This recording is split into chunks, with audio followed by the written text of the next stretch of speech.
So the PLA is not withdrawing from the border. If anything, it is planning to tighten its control. The Chinese president, the commander-in-chief of China's armed forces, is fortifying Tibet, making plans to kill its tradition, its culture, its way of life. Xi Jinping calls it the Sinicization of Tibet, meaning making Tibet more Chinese. Over the weekend, he chaired a high-level meeting in China. Chinese state mouthpieces carried some photographs. Xi Jinping was attending the 7th Central Symposium on Tibet Work. This basically is China's highest-level meeting on Tibet.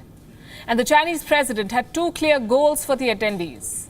Number one, make the Communist Party the only religion in Tibet. And number two, crush dissent. Xi Jinping delivered a speech and he wanted senior leaders to implement a series of steps to meet these two goals. You can call this Xi Jinping's three-step plan to take over Tibet. Step number one, promote the Sinicization of Tibetan Buddhism. In other words, Buddhism with Chinese characteristics is what Xi Jinping wants. The message is clear. After Christians and Muslims, he wants to kill the religious freedom of the Buddhists in China. How will he do it? That's step number two. Xi Jinping wants officials to strengthen political and ideological education in Tibetan schools. He wants to re-educate them. He said the officials need to, and I'm quoting, plant the seeds of loving China in the depths of hearts of every youth. Does this sound familiar? I'll ask the Uyghurs. China plans to implement the Xinjiang playbook in Tibet, replace religious texts with the Communist Party rulebook and influence young minds so that they follow the diktats of the Communist Party. And step number three, Xi Jinping wants his officials to build an impregnable fortress around Tibet. The Chinese president was quite specific about this. He wants officials to strengthen border defense and frontier security of Tibet, which means strengthen security to crush the dissent that is brewing in Tibet.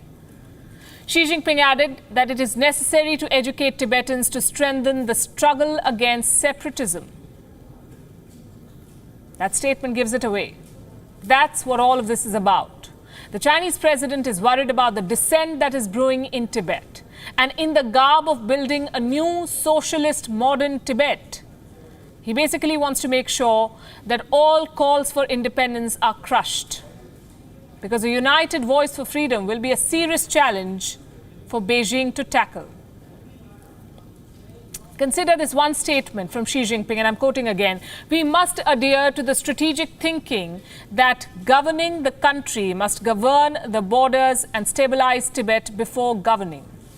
It is necessary to maintain the unity of the motherland and strengthen national unity as Tibet's work. It may sound complicated, but the message is very simple, really. Stabilize Tibet before governing. And in Xi Jinping's eyes, Tibet needs to be stabilized, so he has ordered senior officials to Sinicize Buddhism, re-educate the students, and fight those who call for separatism. Why is China suddenly worried about the stability of Tibet? The reason is quite simple.